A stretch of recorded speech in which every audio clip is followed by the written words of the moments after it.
আজ বানাবো খুবই টেস্টি একটা আমলার রেসিপি, যেটা রুটি পরোটার সাথেও খেতে খুব ভালো লাগে। তাই জন্য নিয়ে নিয়েছি আধা কিলোর থেকে একটু বেশি আমলা, স্টিম করে নিয়েছি।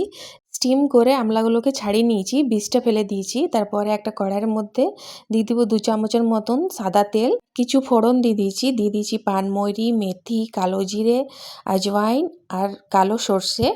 দিয়ে যখন ফুটে যাবে তখন দিয়ে দেবো আমলাগুলো দিয়ে একটু মিক্স করে নিয়েছি। তারপরে দিয়ে দেবো স্বাদ মতো নুন, দিয়ে দেবো কালো নুন, দিয়ে দেবো কাশ্মীরি লাল লঙ্কার গুঁড়ো, দিয়ে দেবো হলুদ গুঁড়ো, দিয়ে এটাকে 2 মিনিটের মতন আর একটু ভেজে নেব।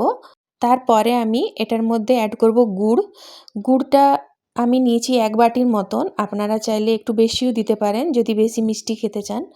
গুড়টা দিয়ে ভালো করে মিক্স করে নেব। তারপরে ঢাক দিয়ে এটাকে 10 থেকে 12 মিনিট আবার এটাকে ঢাক দিয়ে রেখে দেব লো আঁচে।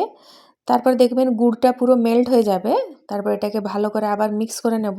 তারপরে আবার ঢাক দিয়ে 2 মিনিটের মতন আবার রেখে দেব। 2 মিনিট পরে আবার দেখুন পুরো মেল্ট হয়ে গেছে, গুড়টা ফুটছে। এরপরে এর মধ্যে দিয়ে দিলাম গোলমরিচের গুঁড়ো আর একটুখানি গরম মশলার গুঁড়ো, দিয়ে ভালো করে মিক্স করে নিলাম। তারপরে যখন গুড়টা পুরো ঘন হয়ে যাবে, হাত দিয়ে আমি একটু চেক করে নিলাম। যেমন একতারে চাশনি বানায় তেমনি যখন হয়ে যাবে তখন এটাকে বন্ধ করে ঠান্ডা করে নেব। ঠান্ডা হয়ে গেছে দেখুন। এরপরে একটা জারের মধ্যে রেখে দেব। এটা 2 থেকে 3 মাস কিছুই হবে না। এমনি করে বানিয়ে আপনারাও রাখতে পারেন। আমলা খাওয়া তো শরীরের পক্ষে খুবই ভালো। ভিডিওটা তাহলে এখানেই শেষ করছি। সবাই ভালো থাকবেন। দেখা হবে পরের একটা ভিডিওতে।